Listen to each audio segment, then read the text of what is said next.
So this is the DSF Lab 9. It's the traffic light controller. And so basically these are the streets. The horizontal is Academic Street, the vertical is Bravado Street. And each street has two sets of traffic lights, one that controls the left turns and one that controls the straight path. This is the controller, the finite state machine for this controller, and I'll show how it works.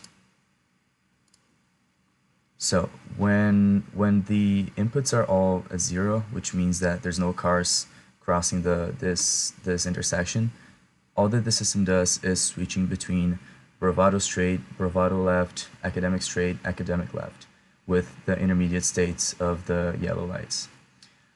If, for example, while the Bravado Street is open for the straight path, and for example there's cars in Bravado South going down, so which would be this input, you can see that the current state is 100 and the next state is also 100, which means that this state will be held until there's no cars anymore at this point. So this input means that there's cars at the south part of Bravado Street going down, and if we enable the ticks, even though the clock is ticking, the state doesn't change.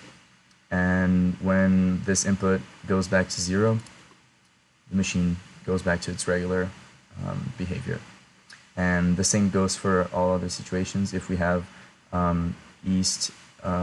Academic East going right, and it's on, you can see that the traffic, in this case it wouldn't make sense, but then the traffic goes on until we get to this point. And since East right is on, it means that cars that come from Bravado and turn left are doing that path, and so this state will be held until this signal goes back to 0.